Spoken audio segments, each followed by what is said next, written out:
de Dieu, nous te bénissons, nous te remercions. Merci pour ce moment que tu as prévu. Ce qui est d'enseignement et de puissance. Saint-Esprit, nous nous attendons à toi. Selon qu'il est écrit, là où 2 ou 3 sont rassemblés, au nom de Jésus-Christ, tu es là. Saint-Esprit, glorifie le nom de Jésus. Ta parole ne retourne pas à toi sans avoir accompli le but, la raison pour laquelle elle a été libérée. Merci pour cette nouvelle semaine, pour ce nouveau thème. Merci. Que seul ton règne vienne, que seul ton règne soit établi en ce lieu et que seule ta volonté soit faite. Au nom suprême de Jésus-Christ, nous disons Amen. Amen. Acclame et donne le meilleur de ton Amen à Jésus.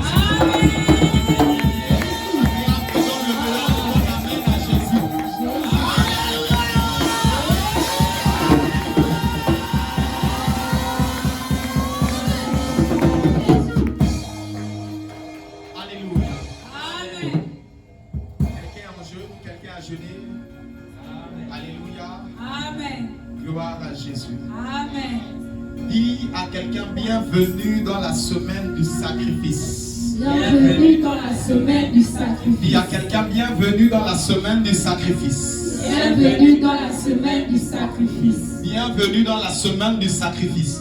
Bienvenue dans la semaine du sacrifice. Il y a quelqu'un, bienvenue dans la semaine du sacrifice. Bienvenue dans la semaine du sacrifice. Salut 2 ou 3 personnes et dis-leur bienvenue dans la semaine du sacrifice. Bienvenue dans la semaine du sacrifice. Alléluia. Amen. Diminuons encore un peu. Gloire à Jésus. Amen. Amen. Avant que tu aies debout, je te prie de prendre ta Bible dans Romains 12, au verset 1er, notre premier texte. Romains chapitre 12.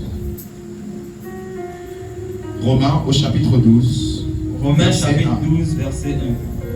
Je vous exhorte donc, frères, par les compassions de Dieu, à offrir vos corps comme un sacrifice vivant, saint, agréable à Dieu. Ce qui sera à votre part un culte raisonnable. Avec plus de vie, reprends la lecture s'il te plaît. Je vous exhorte donc, avec plus de force et plus de vie, je vous exhorte donc. Je vous exhorte donc, frères, par les compassions de Dieu, à offrir votre corps comme un sacrifice vivant, saint, agréable à Dieu. Ce qui sera de votre part un culte raisonnable. Alléluia. Amen. Acclame la parole et assieds-toi dans la présence de Dieu. Quelqu'un est content d'être là ce soir? Gloire à Jésus. Je disais, bienvenue dans la semaine du sacrifice.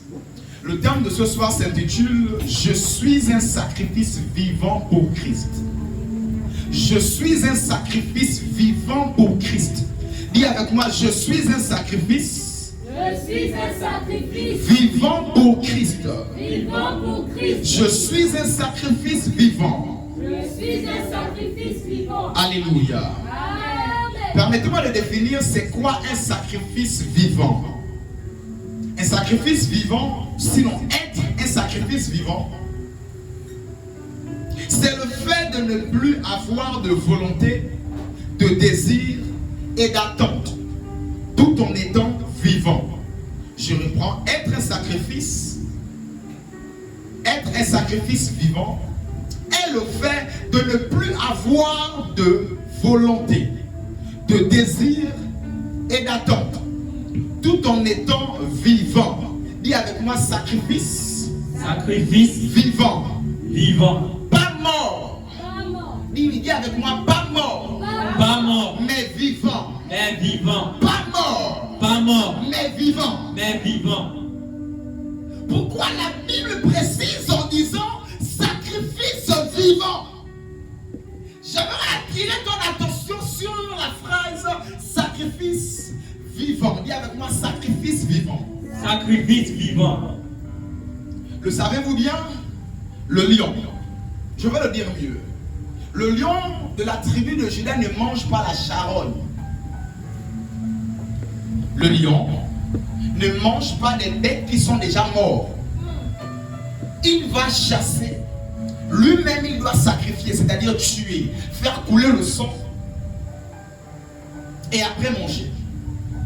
Alors que notre Dieu est le lion de la tribu de Juda, il précise dans Romains 12, au verset 1er, à ce que nous puissions offrir nos corps comme un sacrifice vivant. Dis avec moi, vivant. Vivant. Vous savez, lorsqu'on parle de vivant, on parle du sang frais. Lorsqu'on parle de vivant, on parle de quelque chose qui a encore de l'importance. Yes. Quelque chose qui est vivant, quelque chose qui a encore de la valeur. Amen. Ainsi, l'apôtre Paul nous exhorte à donner notre corps comme un sacrifice vivant. Je vais rentrer plus en détail. Lorsqu'on dit un sacrifice vivant, Jésus pouvait le dire. La Bible dit car Dieu a tant aimé le monde que Dieu a sacrifié son Fils. Sinon, il s'est sacrifié lui-même sous la forme de son Fils. Vous savez, Jésus est arrivé à un terme à Gethsémane, il a pleuré. Et la Bible nous dit qu'il voulait abandonner. Il ne voulait plus s'offrir comme un sacrifice vivant. Il voulait renoncer au sacerdoce et au sacrifice. Mais il a dit une phrase qui a attiré mon attention, qui sera le but de notre soirée et de notre rassemblement ce soir. Amen. Il a dit non, ma volonté. Non mes désirs, non mes attentes, mais ta volonté. Amen. En réalité, lorsque nous devenons enfants de Dieu, nous devenons des sacrifices à la gloire de Dieu. Amen.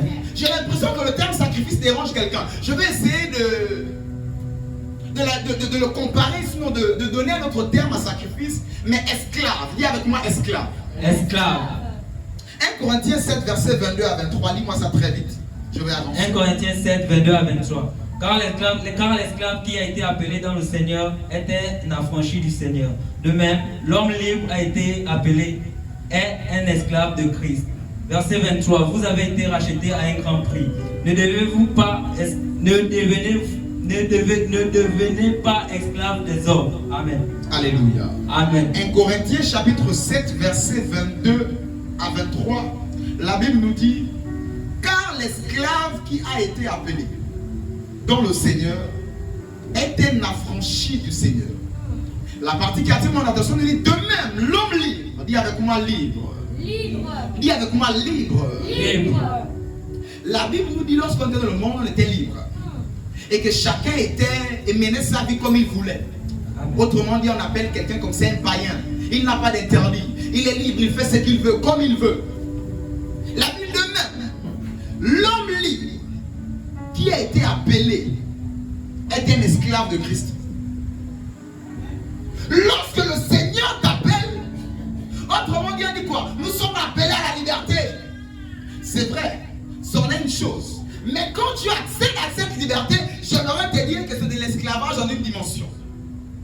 Romains 1.1, dans une autre version, Paul dit, je suis apôtre du Seigneur, esclave de Jésus-Christ.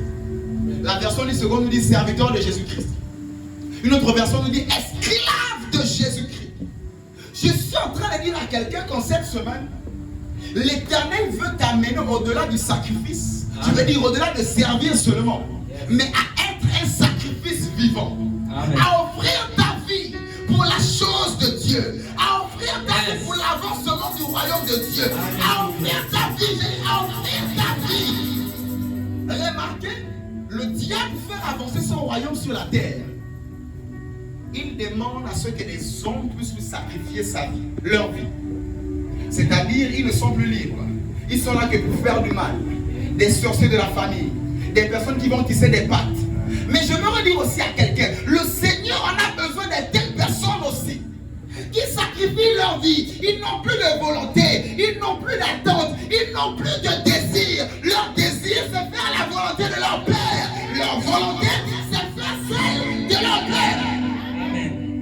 L'Éternel m'a envoyé afin de dire à quelqu'un que, à partir de ce soir, si nous courons cette semaine, ta vie deviendra un sacrifice vivant à la gloire de Jésus. Amen.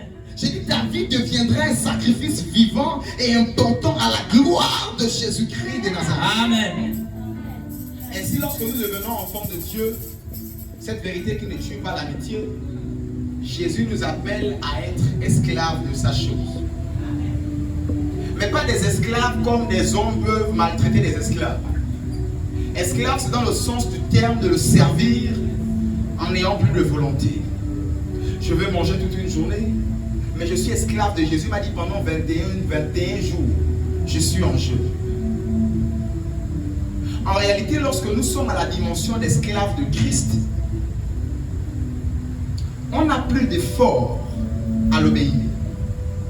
Parce que la Bible nous dit, l'esclave se sacrifie pour son maître. Yes. L'esclave vit pour son maître. Yes. Et l'apôtre Paul pouvait dire, Christ votre vie. Non, c'est pas Donc vous n'avez plus de vie.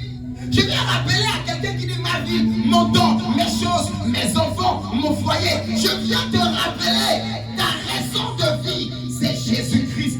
Amen. Prêcher la bénédiction n'est pas une mauvaise chose. Mais plusieurs, à cause de la bénédiction, ont perdu le but.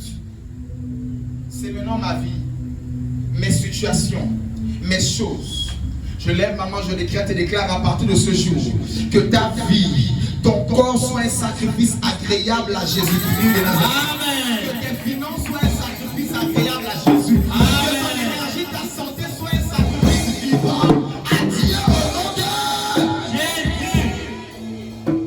Quand je parle de sacrifice, jusqu'à présent, vous ne m'avez pas encore compris. Je suis en train de faire illusion ici à Isaac. Dis avec moi Isaac. Isaac. Non, je ne t'ai pas entendu. Dis avec moi Isaac.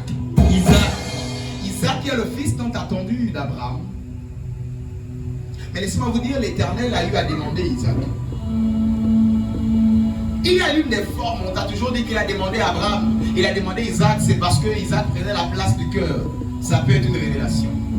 Et un seul passage, une seule histoire, un seul verset, une seule phrase peut avoir plusieurs interprétations. Ainsi, la révélation que Dieu m'a donnée par rapport à Isaac, je ne l'avais jamais vu comme ça. Isaac a été sacrifié. Abraham a levé le couteau. Isaac dit, mais père, tout est là, le feu est là, le bois est là, l'holocauste est là. Où est l'agneau? Où est le sacrifice? Le père dit, Dieu lui-même pouvoir. Mais quand le père dit ça, le père lève le couteau pour vouloir tuer son fils. J'imagine Isaac avait certainement les mains attachées. Il avait certainement les pieds attachés. Il était certainement lié quelque part. Mais quand il lève la main, l'Éternel dit, ne fais pas du mal à cet enfant. Car tu me l'as déjà sacrifié. Tu me l'as déjà donné. Je sais que tu m'aimes. Donc quand Abraham a levé la main, il avait déjà sacrifié Isaac. Yes. C'est comme ça que des fois l'Éternel te demande certaines choses. Il veut juste voir si tu es capable de faire une journée sans manger à cause de lui. Encore même, laissez-moi vous dire que le jeûne n'est pas un sacrifice. La prière n'est pas un sacrifice. C'est la vie normale d'un enfant de Dieu. Je te regarde, 21 jours de prière, ce n'est pas un sacrifice. C'est la vie normale d'un enfant de Dieu. Il a dit, veillez et priez afin que vous ne tombez pas, vous ne succombez pas. Donc vous dites que c'est notre vie normale. Lorsqu'on ne vit pas normalement selon notre nature, on est dénaturé. Et ainsi on succombe et on tombe. Il y a quelqu'un, jeûner et prier, c'est ta vie naturelle. Jeûner et prier, c'est ta vie Ce naturelle. n'est pas un sacrifice. Ce n'est pas un sacrifice. C'est ta vie. C'est ta vie. Acclame le Seigneur pour cette déclaration. Amen. Ainsi, cette révélation que je m'apprêtais à donner est celle-ci.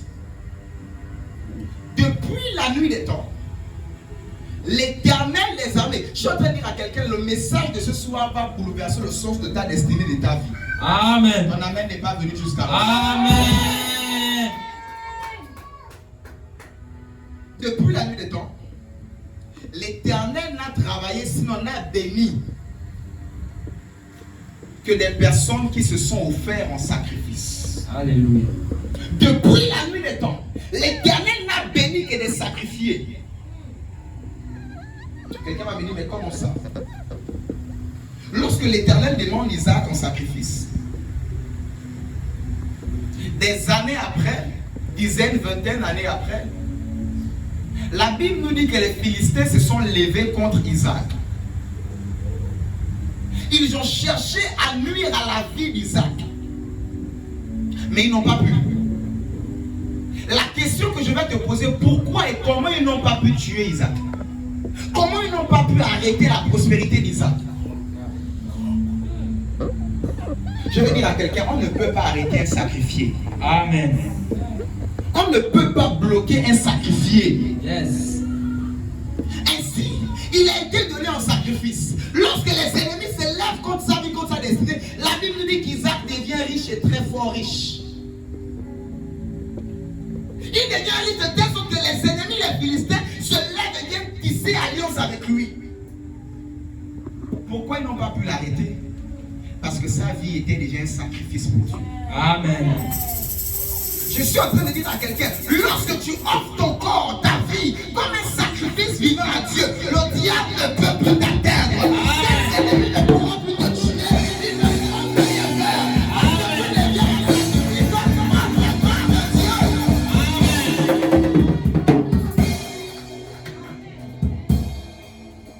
Et quand tu es un sacrifice entre les mains de Dieu, quand le diable vient t'attaquer, c'est transformé en bénédiction. Amen. De même, Joseph était un sacrifice entre les mains de Dieu. Et quand sa famille se lève, il ne peut plus rien, il est devenu celui qui commande et celui qui les nourrit. Ton problème, c'est que tu ne veux pas être un sacrifice entre les mains de Dieu. Tu as encore trop ta vie, tu as encore trop tes choses, tu as encore trop tes soucis, tu as encore trop tes enfants, trop ton travail, trop ton foyer, trop tes choses. Tu es surpris que quand les sorciers se lèvent contre toi et t'atteignent avec le nom de Jésus dans ta bouche, parce que ta vie n'est pas un sacrifice à Dieu. Tu es encore prêt à tout pour abandonner le Seigneur. Pour un petit truc, tu es prêt à abandonner un culte. Pour un petit mot dedans, des mots de tête, pour un coup de fil, pour un rendez-vous. Tu es prêt à rater le culte. Tu n'es pas encore devenu un sacrifice. Lorsqu'on devient un sacrifice vivant entre les mains de Dieu, l'Éternel s'en charge de notre destinée, de notre carrière. Amen. Même quand les temps sont mauvais, tu es un sacrifice entre les mains de l'Éternel des âmes. Amen. Ainsi, parlons de sacrifice. Job était un sacrifice. Et il a été béni et relevé. Daniel était un sacrifice entre les mains de Dieu. Il ne mangeait pas ce qu'il voulait. Il ne buvait pas ce qu'il voulait. Parce qu'il fallait faire l'œuvre de Dieu dans la cour du roi. Je suis en train de dire à quelqu'un, 2025, c'est l'année où nous nous sacrifions pour Dieu. Amen. Où nous n'avons plus de désir et d'attente, mais que ces attentes, que ces désirs à lui. Sa soif, c'est de sauver les âmes. Quand on dit samedi 15h, comme on a dit cette semaine, tu laisses tout ce que tu as, c'est pour le salut des âmes. Amen. Nous n'avons plus de vie. Notre vie, c'est celle de Christ. Et avec moi, je n'ai plus de vie. Je n'ai plus de vie. Je suis sacrifié à Jésus. Je suis sacrifié à Jésus. Ainsi, David, Isaïe a perdu un fils qui s'appelle David. David a été sacrifié à Dieu, consacré à Dieu, esclave à Dieu. Et toute sa vie l'a mené à faire les choses de Dieu. Je suis en train de dire à quelqu'un, l'Éternel n'est redevable à personne. Tu ne peux pas consacrer ton temps, ta jeunesse, ta vigueur, ta disponibilité à Dieu. Et puis ta vie restera la même. À moins que nous ne servons pas le même Dieu. Je suis en train de parler du Dieu à qui j'ai consacré toute ma vie, toute ma jeunesse, tout mon avenir. Je suis en train de dire à quelqu'un, si c'est son même Dieu là, la vie ne restera pas la même. La vie ne restera pas la même. Ne restera pas la même. Dis avec moi, je suis un sacrifice vivant. Je suis un sacrifice vivant. Je vais dire à quelqu'un, est-ce que vous savez que quand on dit je vais au culte, comme ce soir tu es venu au culte, le premier sacrifice que Dieu demande, ce n'est pas d'abord ton argent. La Bible dit, lorsque vous offrez vos corps comme un sacrifice vivant, cela est un culte agréable, saint, juste toute la liste qu'on a lue là. Yes, yes. Agréable à Dieu. Le culte agréable, c'est quand tu as laissé tes disponibilités. Tu as laissé tout ce que tu avais à faire. Malgré la fatigue, malgré les occupations, tu es venu offrir ton corps.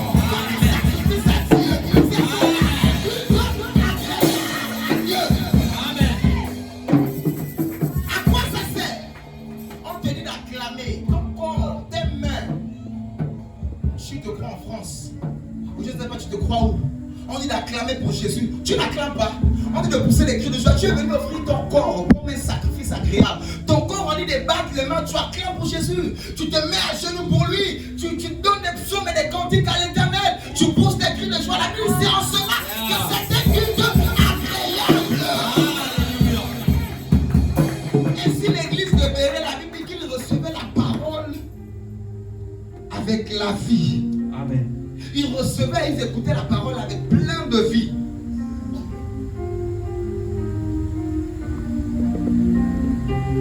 Lorsque tu es un esclave entre les mains de Dieu, lorsque tu es un sacrifice entre les mains de Dieu, ta destinée s'accomplira toujours. Amen. Pendant un temps, lorsqu'on dit esclave, sacrifice, c'est d'abord compliqué parce que on parle ici du fait que le sang coule, qu'il y ait blessure, qu'il y ait coup, qu'il y ait douleur, qu'il y ait souffrance. Mais bien aimé, lorsqu'on est sacrifice, un peu comme Jésus, d'abord la croix, mais après c'est la couronne de gloire. D'abord la croix, mais après c'est être assis à la droite du Père. Amen.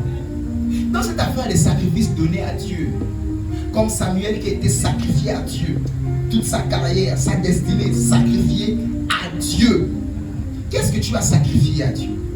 Tu es là, regarde ta vie, tu as encore trop ta vie, tes études, tes choses, ton argent, ton temps, tes essais. Tu as encore trop ta vie. Je suis en train de dire à quelqu'un, cette année, c'est une année où nous nous sacrifions pour Dieu. Amen. Où nous faisons des compromis pour Dieu. Nous avons des rendez-vous, nous avons ceci, mais nous le laissons pour Dieu. Amen. Acclame le Seigneur, je vais avancer.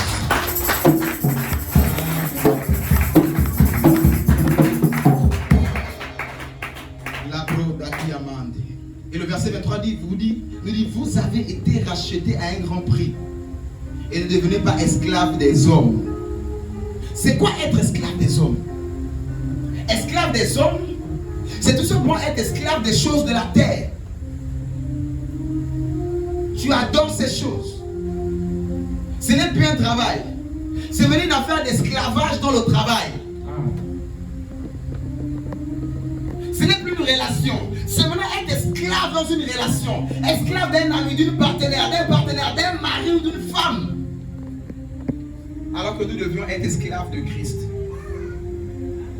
Je l'aime, maman, je prie que toute relation, tout ce dans quoi tu es esclave, et que ce n'est pas celui de Jésus, soit brisé ce soir au nom de Jésus. Amen. Soit renversé ce soir au nom de Jésus. Amen. Tout ce dans quoi tu étais esclave, je le détruis au nom de Jésus. Amen. Au nom de Jésus.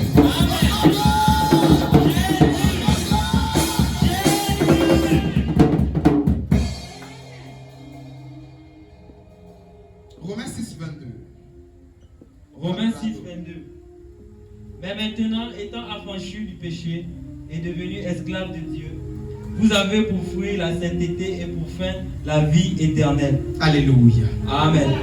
Maintenant, étant affranchis du péché et devenus esclaves de Dieu, vous avez pour fruit la sainteté. Vous savez, lorsque nous devenons esclaves de Dieu, il y a un fruit. L'un des signes qui prouve que tu es devenu esclave de Dieu, c'est la sainteté qui est dégagée.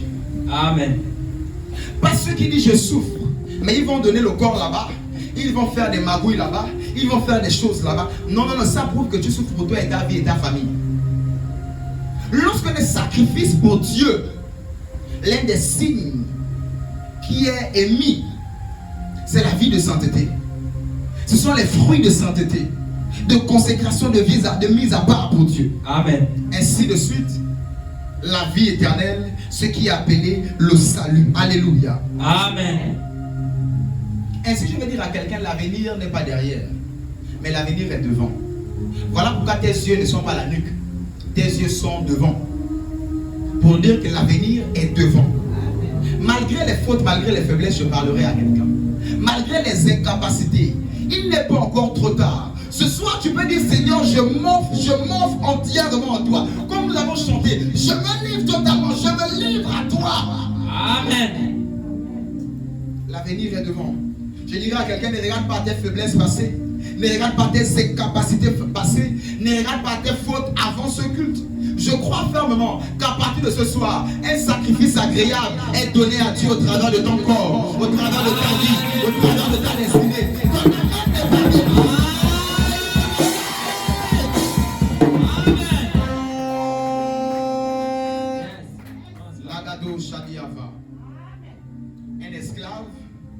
est un sacrifice pour son maître. Ainsi, à partir de ce soir, tu n'auras plus de vie. Ta vie sera celle de Christ au nom de Jésus-Christ. Amen. Et comme je disais, Dieu ne bénit que des sacrifices. Alors que tu as compris que tu dois offrir ta vie en sacrifice, à partir de ce soir, ta vie est remplie de bénédictions au nom de Jésus. Amen. Débordée de grâce au nom de Jésus. Amen. Matthieu 16, verset 21. Matthieu 16, verset 21 à 25. Matthieu 16, verset 21 à 25. Dès lors, Jésus commença à faire connaître à ses disciples qu'il fallait qu'il aille à Jérusalem. Reprends la lecture, lis doucement, ne cours pas. À haute voix, doucement. Matthieu 16, verset 21 à 25. Matthieu 16, verset 21 à 25. Dès lors, Jésus commença à faire connaître à ses disciples qu'il fallait qu'il aille à Jérusalem, qu'il souffre beaucoup de la part des anciens, des principaux sacrificateurs et des scribes, qu'il soit mis à mort et qu'il ressuscite le troisième jour. Verset 22. Pierre, l'ayant pris à part, se mit à le reprendre et dit: à Dieu ne plaise, Seigneur, cela t'arrivera. Verset 23. Mais Jésus, se tournant, dit à Pierre: arrière de moi, Satan. Si tu mets en scandale, car tes pensées ne sont pas les pensées de Dieu, mais celles des hommes. Verset 24. Alors Jésus dit à ses disciples: si quelqu'un veut venir après moi, qu'il renonce à lui-même, qu'il se charge de sa croix et qu'il me suive. Verset 25. Car celui qui voudra sauver sa vie la perdra, mais celui qui la perdra à cause de moi la retrouvera. Alléluia. Amen. Jésus se tient et il est en train d'annoncer à ses disciples qu'il doit partir, qu'il doit souffrir, qu'il doit être cloué sur une croix, qu'il doit porter une croix. Pierre, le plus zélé, dit: maître, cela ne t'arrivera pas, qu'à Dieu ne plaise. En disant ces choses, Jésus lui dit: tu mets un scandale. Arrière de moi, Satan. Car ce sont les pensées des hommes, non celles de Dieu.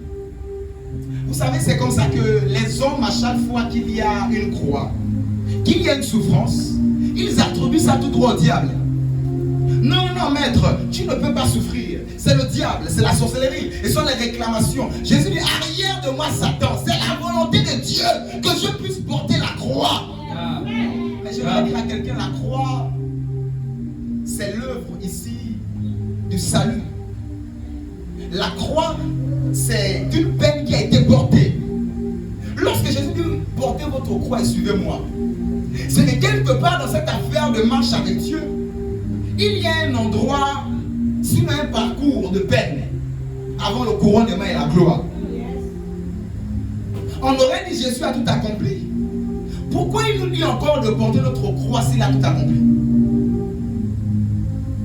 Pourquoi il nous dit de porter encore notre croix si lui il a déjà porté la croix? C'est parce que dans la vie, cette affaire de gloire n'est réservée qu'à des sacrifices. Le mariage que tu demandes là, tu dois être marié d'abord à Dieu. Le travail que tu demandes, tu dois d'abord travailler et te sacrifier pour Dieu. Amen. Tu demandes d'abord à Dieu, là, tu dois t'offrir et tu dois être sacrifié pour ça d'abord à Dieu. Et c'est même Dieu lui-même, pour être glorifié, il a d'abord porté la croix pour nous montrer le chemin. Dis avec moi: je suis un sacrifice pour Dieu. Je suis un sacrifice Non, pour je t'ai Dieu. pas entendu. Dis avec moi: je suis un sacrifice vivant pour Dieu. Je suis un sacrifice vivant pour Dieu. Le verset 24 nous dit: alors Jésus dit à ses disciples: si quelqu'un veut me suivre, si quelqu'un veut venir après moi, qu'il renonce à lui-même et qu'il se charge de sa croix et qu'il me suive. Car celui qui voudra sauver sa vie la perdra, mais celui qui la perdra à cause de moi la retrouvera. Amen. Je vais dire à quelqu'un: pendant longtemps tu as trop porté la croix de tes enfants, la croix de ta propre vie, qui est comme une peine, la croix de ton foyer. Je vais dire à quelqu'un: ce n'est pas toutes les croix qui donnent pour résultat la gloire. Je répète, ce n'est pas toutes les croix que tu portes qui a pour résultat la gloire. Yes. Parce qu'il y a deux personnes qui ont porté la croix à côté de Jésus. Donc celui de la gauche n'a pas connu la gloire. Parce qu'il a porté la croix de sa vie. C'est comme ça qu'il y a des gens qui souffrent, mais en portant la croix de leur propre vie. En disant, Seigneur, bénis-moi déjà, j'ai trop souffert. Mais tu as souffert où? C'est ta vie. Tu as souffert pour des choses. Quand on te disait de porter l'œuvre, de soutenir l'œuvre de Dieu, de servir, de payer le prix, de faire ceci, cela, tu refusais, tu portais ta propre vie. J'aimerais te dire, la croix de ta propre vie, derrière, il n'y a pas de gloire, il n'y a pas de couronnement, il n'y a pas de bénédiction. C'est là que tu portes la croix de Jésus. Si toutes les croix amenaient à la bénédiction, je vous assure, tous ceux qui souffraient devaient réussir sur la terre.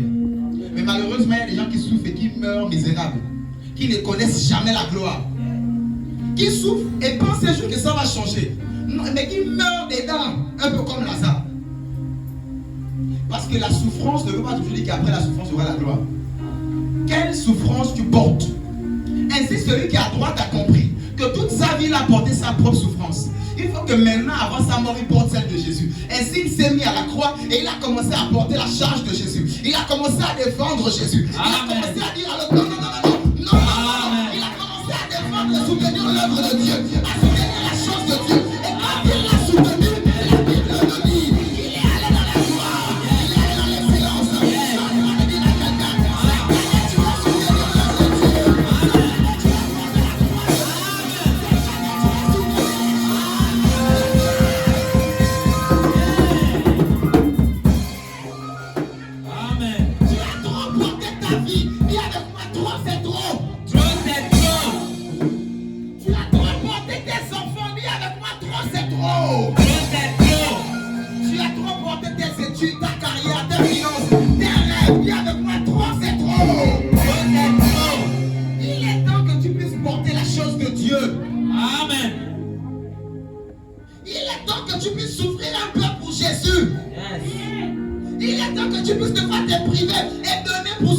de Dieu.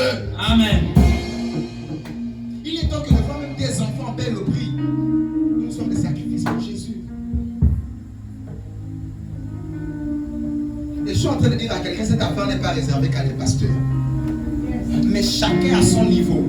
Le pianiste sait qu'il doit être là.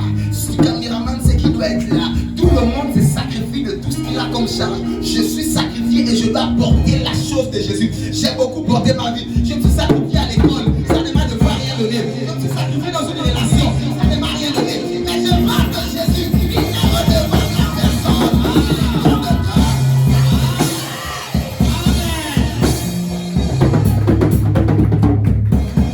Et quand on parle de sacrifice, c'est réellement tu n'as pas de vie. Tu as l'impression que depuis là tu soutiens l'œuvre de Dieu. Tu balayes, tu payes tes prémices, tu donnes tes guides. Tu as l'impression que c'est un peu compliqué. Tu n'as plus de vie, tu n'as plus. Je me rappelle chez mon père, deux fois je murmurais, j'allais à l'église, j'ai dit je n'ai même plus de vie. Les autres quittent à l'école, ils vont dormir, ils suivent la télé. Moi je quitte à l'école, c'est l'église. Je n'ai même plus de vie. Les autres finissent un peu l'école, ils peuvent aller jouer au ballon. Comment on a fini l'école, je dois être à 16h parce que je dois jouer à la batterie. Ou c'est moi qui dois arranger les chaises, ou balayer l'église, ou essuyer les chaises. Avant le but, je n'ai plus de vie. Il est temps que le Seigneur prenne ton temps et ta vie. Amen. Cette année, c'est l'année des sacrifiés pour Dieu. Amen. Si tu n'es pas encore immolé et sacrifié pour Dieu, cette année, je ne pense pas que c'est la tienne. C'est une année où vent contre marée. Si toute ma vie j'ai porté ma croix, maintenant je dois porter la croix de Jésus. Amen. Et défendre Jésus, soutenir Jésus. Et dire ne l'insulte pas, il n'a rien fait, il n'a cessé. Seigneur, souviens-toi de moi. Peut-être toute ma vie j'ai mené ma vie, mais pardon, le reste qui me reste là, je ne sais pas si c'est demain. Et ça prend demain que je vais partir. À côté de ce soir, je me sacrifie, je me donne à toi.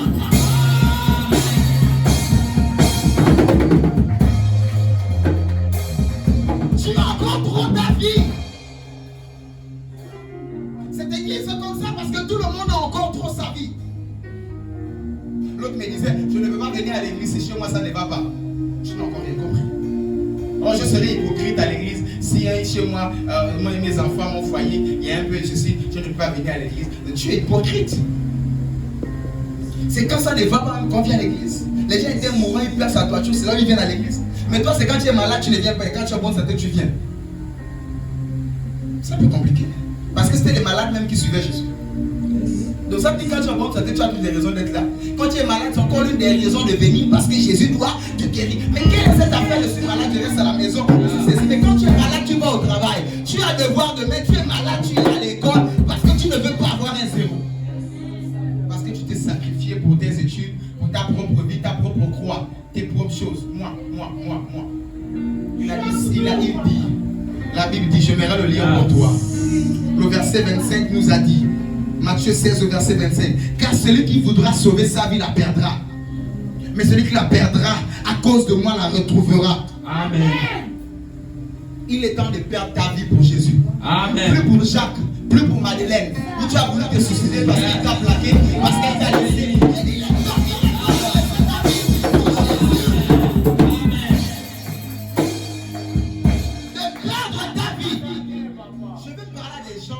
Tu vas arriver à un niveau, je n'ai plus le temps. Avance, papa. Tu es là, tu dis, je n'ai plus. Ça dit que moi, je suis arrivé à un degré de fois, j'ai envie même de manger bien. Tu n'as plus de vie. Tu manges avec les heures, tu manges avec les secondes, tu manges même comme ça, on te poursuivait. Parce que toute ta vie, c'est le jeûne. Toute ta vie. C'est même un réflexe. De fois, tu es au restaurant, tu es là, il faut vite manger bientôt l'heure. Tu es là même stressé. Je suis en train de dire à quelqu'un, il faut arriver à un moment, tu es là. Je n'ai plus de vie. Amen. Je n'ai plus de vie. Tu es ma raison de vie. C'est toi que je poursuis. C'est toi que je cherche comme vie. Tu n'as pas cherché ta vie. Tu es là, je te regarde dans les yeux. Ça t'a donné quoi? Je vais te regarder dans le blanc des yeux. Tu as porté ta croix. Ça t'a donné quoi? Tu as poursuivi tes rêves. Ça t'a donné quoi? J'en connais des gens qui ont des masters, des doctorats et qui sont le passé à la maison. Donc ils vont te dire ça.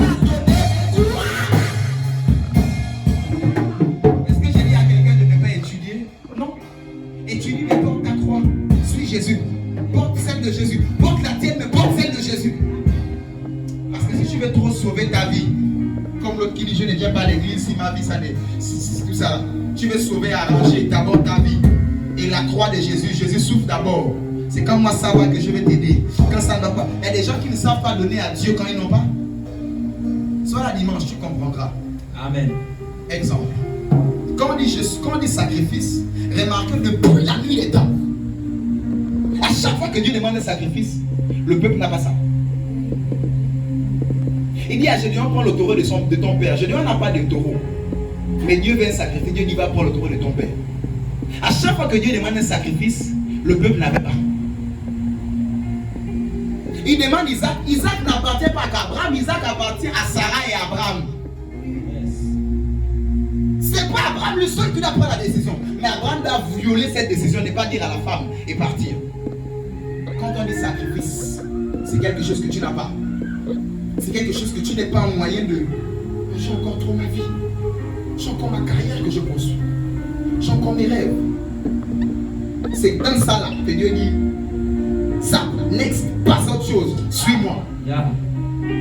On n'est jamais prêt pour être sacrifié, jamais. Demandez au mouton qu'on le sacrifie. Il n'est jamais prêt à la tabaski, jamais. Il n'est jamais prêt, c'est ça un sacrifice. Il est temps de défendre Jésus.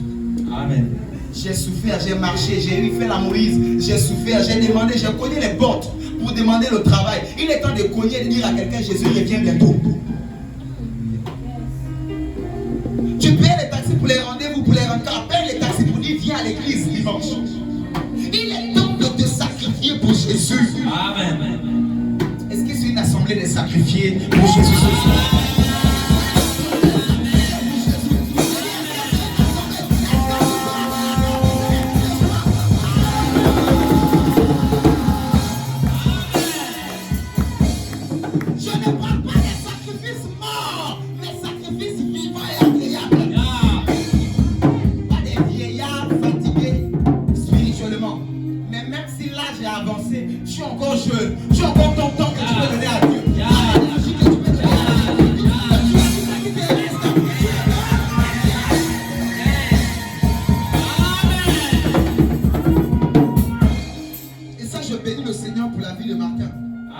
L'énergie, la force, la petite vision, il se donne. Amen. Et c'est ce qu'il donne à Dieu. Sacrifie-toi. N'aie plus de vie.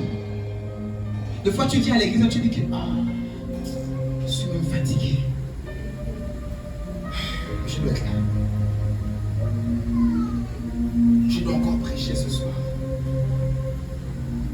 non ma volonté, mais que ta volonté. Amen.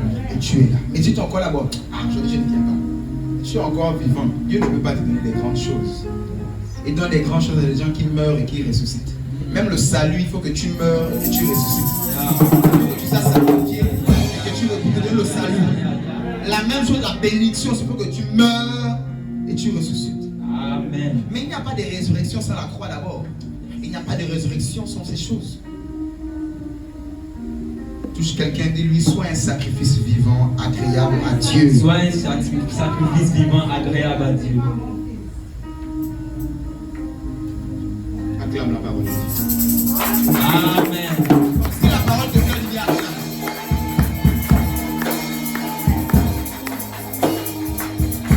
Je suis en train de parler à des gens qui n'ont plus de vie, qui disent que ma vie c'est l'œuvre de Dieu, qui n'ont plus de finances.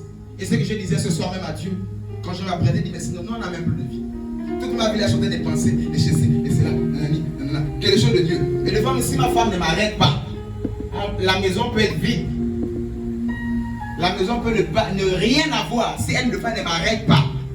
Parce que mon esprit, ma vie, mon âme, tout. Je dors, l'église, je me réveille, l'œuvre de Dieu. Yes. Si deux fois elle ne m'arrête pas, il n'y a pas. Et ce n'est pas une affaire seulement réservée à des pasteurs. Mais ta vie, Christ. Amen. Tu as beaucoup donné ton temps au travail à ces choses. Il est temps de donner ton temps. 2 heures mercredi, 2 heures dimanche. Ça fait 4 heures la semaine. À donner à Dieu. C'est même pas la moitié d'un jour. C'est même pas la moitié des 24 heures. 4 heures données à Dieu. Ça, c'est même pas un sacrifice. Et ce n'est que ce qu'il te demande concernant ton assemblée locale. Ainsi, j'invite quelqu'un à ne plus souffrir pour sa vie, à ne pas être esclave de quoi que ce soit. Quand votre mère qui voyait le travail, ça prenait beaucoup de temps. Allez, elle a démissionné. Je suis esclave de Jésus, pas du travail, pas du salaire, pas de la pharmacie, mais de Jésus. Amen. Comme je disais, frère, que nous vivons pour vous, nous vivons à l'envers. Parce que vous courez pour avoir le travail, nous on a le travail, après on laisse. Parce que nous ne sommes pas esclaves d'un salaire, nous sommes esclaves de Jésus. Amen. Et le Seigneur de fois va te mettre dans des carrefours comme ça. Soit Dieu, soit ma vie. Soit Dieu, soit mes rêves, soit mes ceci. Vérité. Et si Dieu ne prend pas un peu dans ta vie, que tu veux sauver ta vie, tu finiras par la perdre. C'est ceux qui donnent leur vie qui gagnent après. Mais ceux qui préservent leur vie, préservent leurs choses, tu finiras par perdre cela. Et si celui qui était riche, il dit mon âme, réjouis-toi. Le Seigneur lui dit la même nuit ton âme te sera redemandée. Insensé. Parce qu'il a vécu pour ses propres croix, pour sa propre vie, pour ses propres peines, pour sa propre gloire. Il n'a pas vécu pour donner la gloire à Dieu. Il n'a pas vécu pour soutenir l'œuvre de Dieu. Il n'a pas vécu pour donner l'argent pour les choses de Dieu. Mais ses propres vies, ses rêves, ses choses. Et c'est quand le comptateur est plein, il s'est donné à Dieu. Quand le comptateur est vide, non. D'abord moi, d'abord mes enfants, d'abord mes choses. Tu n'as pas encore un sacrifice. J'ai dit, tu n'as pas encore un sacrifice. Si quelque chose t'amène à réfléchir avant de donner à Dieu, tu n'es pas encore un sacrifice. Les apôtres étant sacrifiés dans Acte 12, ils étaient en prison, frappés, flagellés. La Bible dit supporter ces choses, car vos propres frères qui sont aussi quelque part dans le monde endurent la même chose. Toi, tu ne veux pas supporter un peu. Tu penses que c'est la baguette magique. Dis avec moi, Dieu n'est pas un ganga. Dieu n'est pas un ganga. Il est plus qu'un ganga. Il est plus qu'un ganga. Ganga monene. Ganga Mounene. Alléluia. Amen. Acclame Jésus. Une fois tu es là, tu vois la vie de tes frères, de tes soeurs, des autres de ton âge à côté. Tu dis mais non, je pouvais mener autre chose. Si tu n'es pas encore arrivé à ce niveau, tu n'es pas un sacrifice pour Dieu. Tu as encore trop ta vie. Et cette année, je décrète et déclare sur l'autel de Dieu. C'est l'année des sacrifiés. C'est l'année des sacrifiés pour Dieu. Amen. C'est les gens qui se sacrifient pour Dieu. Amen. Je l'ai dit depuis janvier, il y aura des frustrés cette année. Les gens qui n'auront pas sacrifié leur temps, leur vie, leurs finances, leur vie, leur énergie pour Dieu. Ils seront frustrés à la fin de cette année. J'ai dit à quelqu'un, encore peu de temps, reste calme. Ils sauront que le Dieu à qui tu te sacrifies, il rend au centuple. Amen.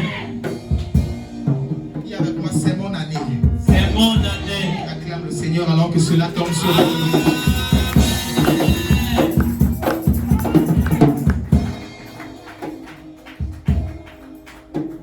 Alléluia. Amen.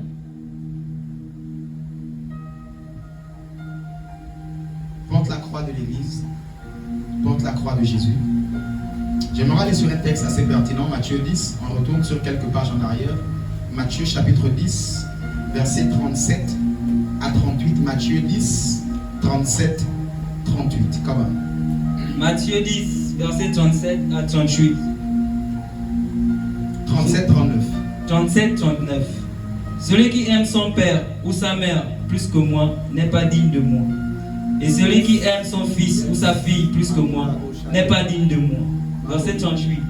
Celui qui ne prend pas sa croix et ne me suit pas n'est pas digne de moi. Yes. Verset 39. Celui qui conservera sa vie la perdra. Et celui qui perdra sa vie à cause de moi la retrouvera. Alléluia. Amen. Jésus dit, celui qui aimera son parent plus que moi, il n'est pas digne de moi. Celui qui aimera sa vie plus que moi, il n'est pas digne de moi.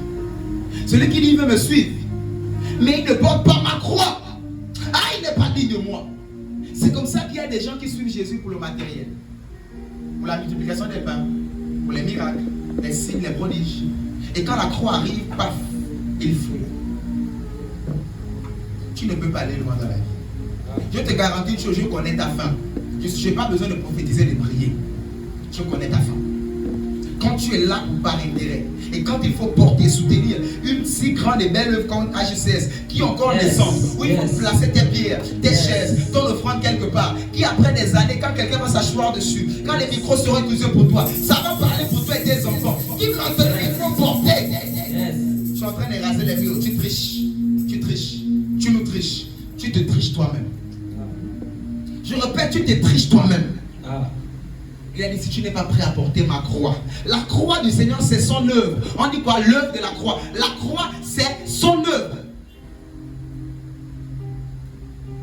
Tu n'es pas prêt à porter la croix de Dieu. Tu n'es pas digne d'être appelé enfant de Dieu.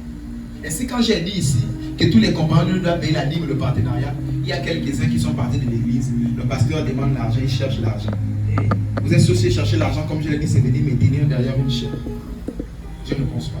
C'est toutes les opportunités que j'ai eues dans la vie. Mais c'est tout simplement pour vous faire comprendre que ce n'est pas normal que tu sois compagnon d'œuvre. Tu ne contribues pas à l'eau, le courant et le loyer de l'église. On ne t'a pas imposé un montant.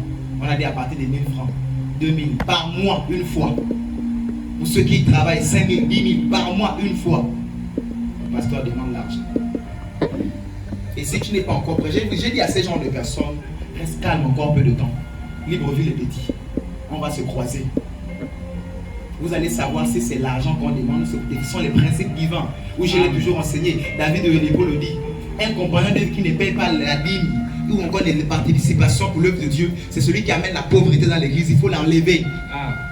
C'est spirituel. Un compagnon d'œuvre qui ne fait pas qui ne soutient pas l'œuvre de Dieu de par ses finances. Parce que l'argent répond à tout. Parce que les chaises sur lesquelles tu es assis, ça s'achète. Le micro s'achète. L'ampoule qui t'éclaire, que tu lis la Bible dans la salle. Le courant se paye. Toutes ces choses. Tu ne participes pas, c'est toi qui amènes la pauvreté.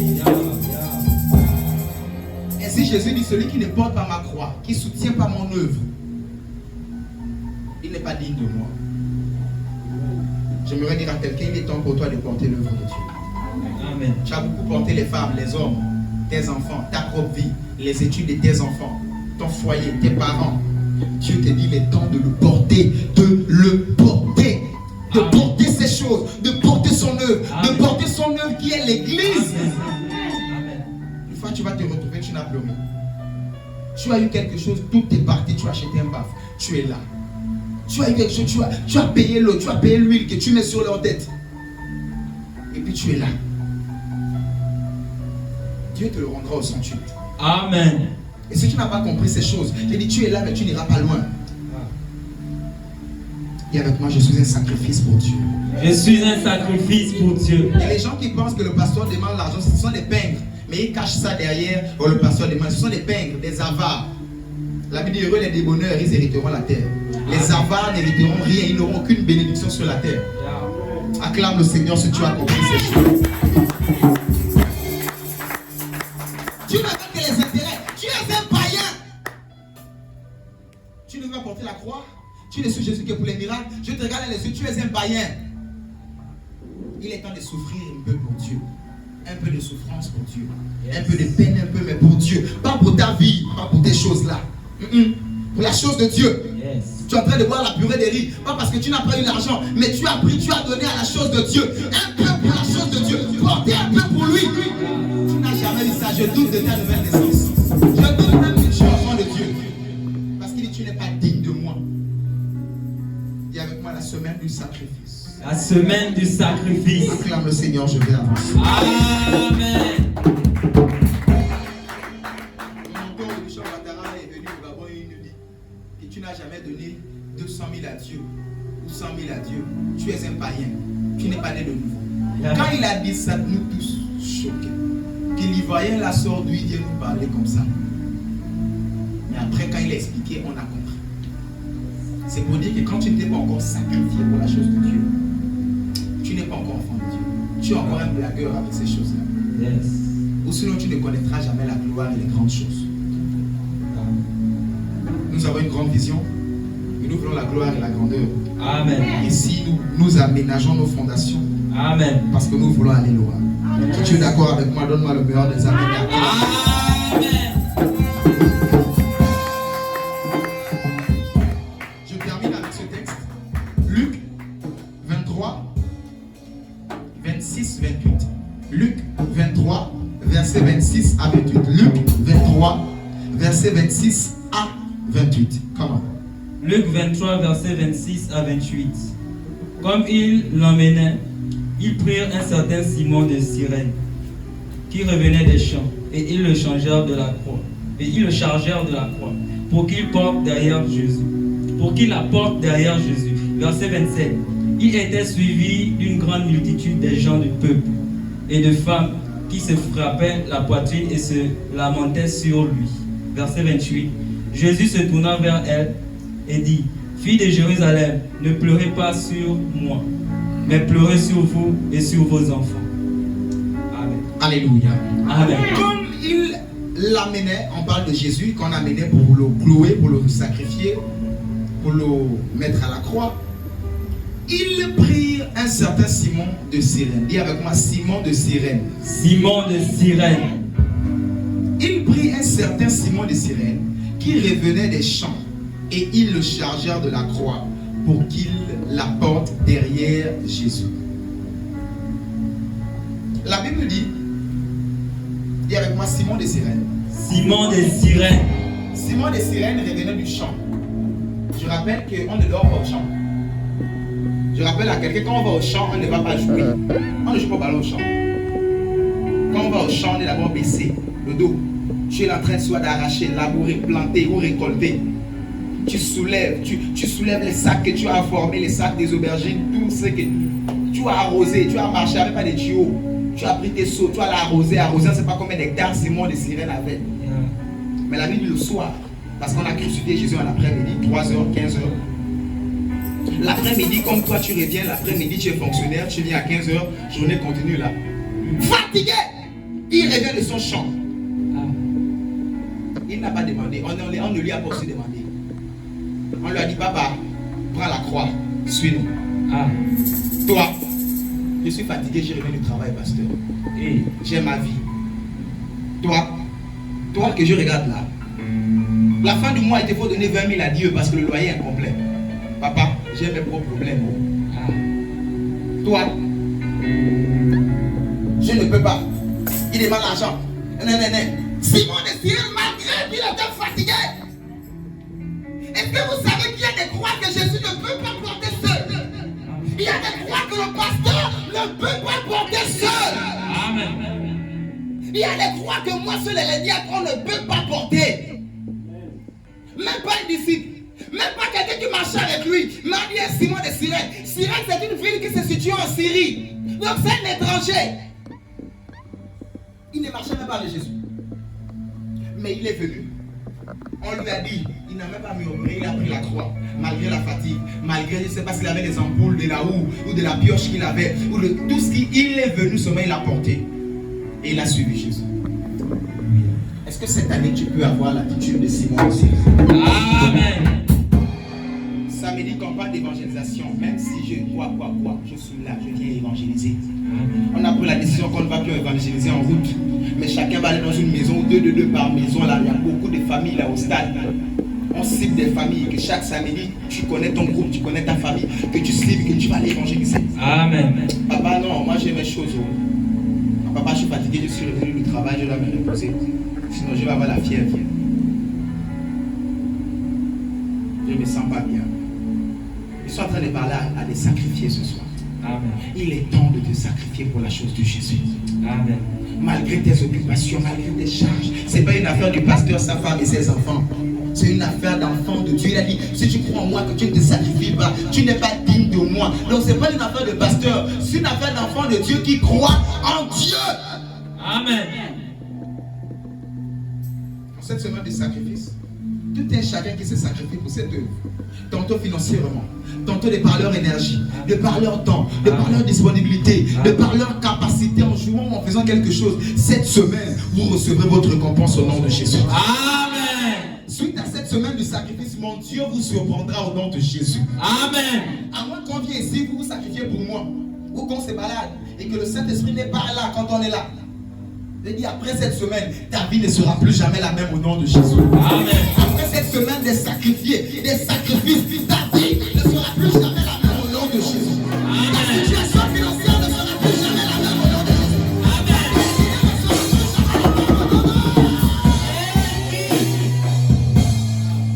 Quand Dieu te demande de lui sacrifier quelque chose, c'est qu'il veut te donner cette chose à l'infini. Amen. Il dit, Abraham, donne-moi Isaac parce qu'il veut donner des milliers d'enfants à Abraham. Yes. Il te dit, donne-moi la farine et l'huile comme la veuve de Sarepta parce qu'il veut donner la farine et l'huile infinie à la maison de la veuve. Il te dit de donner quelque chose, c'est parce qu'il veut te multiplier et te donner ça. Tu veux l'argent? Tu veux la voiture? Donne ça à Dieu. Tu veux te marier? Fais de Dieu ton premier mari. Yes. Et arrête de regarder à gauche, à droite, donne-toi à Dieu. Rendez-vous, tu es là. Prière, tu es là. La nuit, toi, tu as ton agenda avec Dieu. Tu as ton temps d'intimité avec Dieu. Tu veux le mariage? Marie Dieu. Yes. Tu veux le travail? Travaille dans la maison de Dieu. Amen. Et ces choses viendront à l'infini, à la gloire de Jésus-Christ. Amen. Ainsi, revenant du chant, il a pris. Il n'a pas murmuré. Il n'a pas boudé. Il a soutenu l'œuvre de Dieu. Je répète, il y a des croix que seul le Père ne peut pas porter. Vous savez, en Afrique, les pasteurs ne durent pas longtemps, ne vivent pas très longtemps, comme les Américains ou les francophones en Europe là-bas. Parce qu'en Afrique, on laisse tout au pasteur. Le pasteur n'a pas de congé. Il n'a même pas un mois, il est hors de tout ce qui est ecclésiastique. Vous tuez vos prophètes, vous tuez vos bergers. Parce que vous ne voulez pas grandir, vous ne voulez pas vous intéresser, apprendre à prêcher, apprendre à faire mieux, apprendre à ceci, afin de déléguer le pouvoir, afin de déléguer l'autorité. Yes. Voilà pourquoi vos pasteurs ne vivent pas longtemps. Mais moi je vivrai longtemps au nom de Jésus. Amen. On n'amène pas venu jusqu'à moi. Amen. J'ai dit, si tu veux que je vive longtemps, donc le meilleur des amens.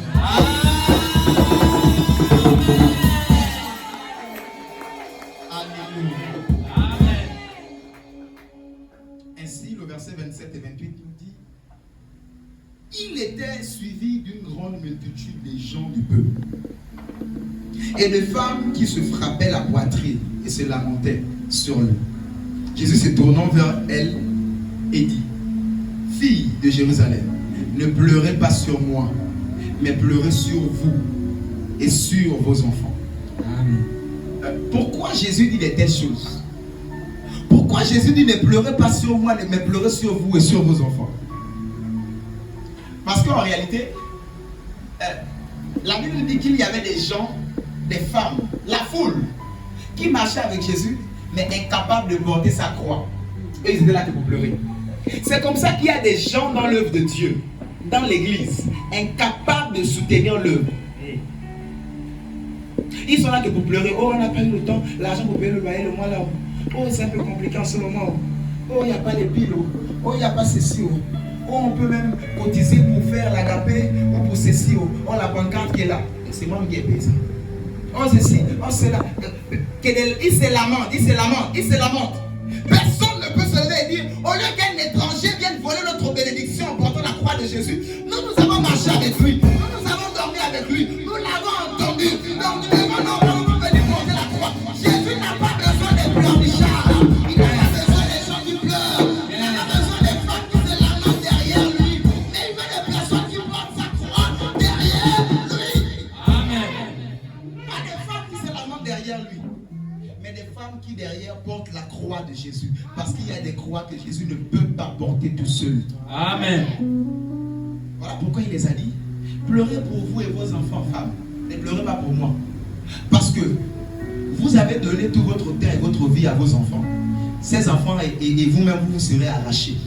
Donc commencez à pleurer déjà pour vos enfants qui vous sera quoi? Arrachés. Parce que vous avez donné toute votre vie. Vous avez porté la croix de vos enfants et de vos propres vies. Voilà pourquoi Jésus a dit, ne pleurez pas pour moi. Pleurez pour vos enfants qui vous serez arrachés après moi quand je vais partir. Parce que vous avez refusé de porter ma croix. C'est comme ça qu'il l'a dit. Si tu ne perds pas ta vie pour moi, tu vas la perdre. La vie de ces femmes, c'était leurs enfants, leur travail, leur mari, leurs choses. Elles n'ont pas voulu perdre cela, mais elles restaient avec leur vie. Et elles ont laissé Jésus lui-même porter sa croix. Et Jésus a dit, ne pleurez pas pour moi. Pleurez pour ceux que vous vous apprêtez à perdre. Je suis venu annoncer à quelqu'un une vérité, ainsi qu'il ne tue pas l'amitié. Tout ce qui t'empêche de te donner entièrement à Dieu connaîtra sa fin après ce moment. Amen. Je vais dire à quelqu'un, Jésus n'a pas besoin des gens qui pleurent, qui se lamentent derrière lui pour son œuvre. Il a dit pleurez pour vous et vos enfants. Pleurez pour eux que vous portez dans la vie. Mais je vais dire à quelqu'un qu'à partir de ce soir, tout ce que tu portais et que ce n'était pas Dieu là, ça ne pourra plus vivre. Amen. Donc il est temps de comprendre consciemment, au lieu de comprendre par la force, parce que je connais mon Dieu. Si c'est pas viens, c'est par la force qu'il va te dire comprends. Et quoi de plus compliqué, pénible de comprendre par la force avec Dieu. Alors je suis en train de parler à quelqu'un. Maintenant, comprends qu'il te faut te sacrifier pour Dieu. Lève-toi et acclame le Seigneur. Lève-toi, acclame le Seigneur.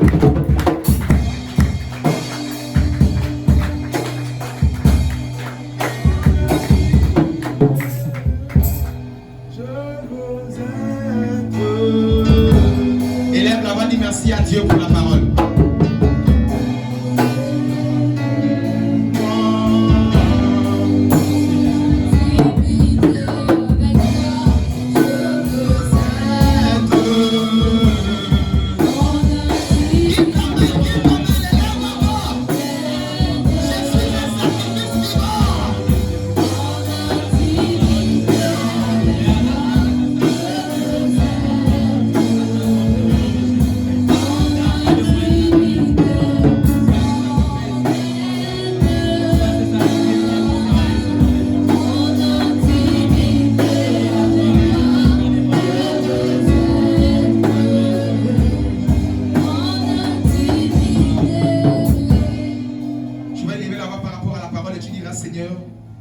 J'ai compris, j'aimerais pas comprendre par la violence.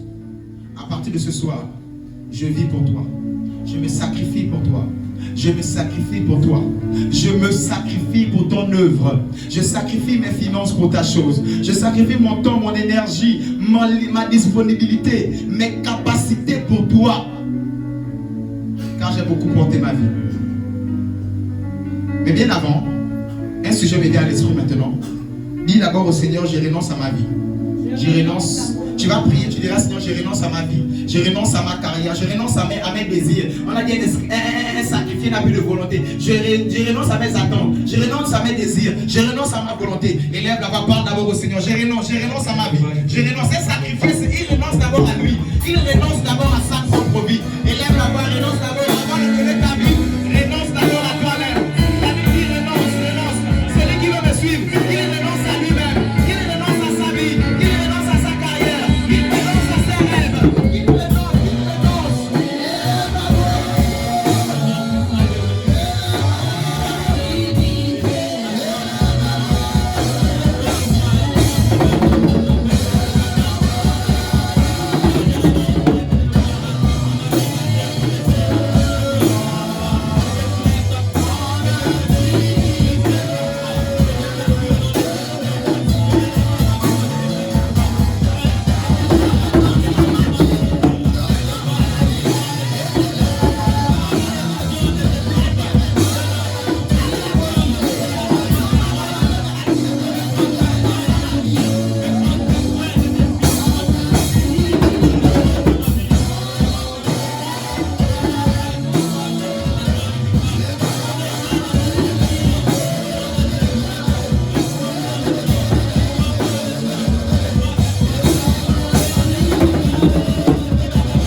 verset 1er, je offre mon corps en sacrifice. Tu vas prier pour ton corps et dire, Seigneur, à partir de ce soir, peu importe les fautes et les erreurs passées, je t'offre mon corps en sacrifice. Que ce soit à la maison, que ce soit partout, que ce soit à l'église, mon corps est un sacrifice pour faire ton œuvre. Amen. Pour faire ton œuvre. Amen. Élève la voix et offre ton corps en sacrifice par cette prière. Élève la voix et prie. Élève la voix et prie. Élève la voix et prie.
Ce jour, Seigneur, dans ma vie, plus jamais ma volonté, mais ta volonté.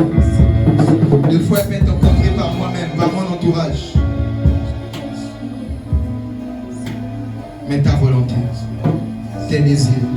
Je ne veux pas que tu pries pour ce sujet, mais que tu puisses parler à Dieu à cœur ouvert, en langue intelligible, et lui parler avec ton cœur. Amen. Saint-Esprit, conduis-moi, influence ma vie. Plus mes attentes, plus mes rêves, mais tes rêves. Il y a plusieurs personnes qui ont étouffé les rêves de Dieu au détriment de leurs rêves. Dieu veut qu'ils deviennent des pasteurs, des ouvriers, mais ils se sont accrochés à leurs rêves. Et des fois, ça n'a rien donné. Pour ne pas arriver à cela, le plan de Dieu est le plan de paix et de bonheur pour toi.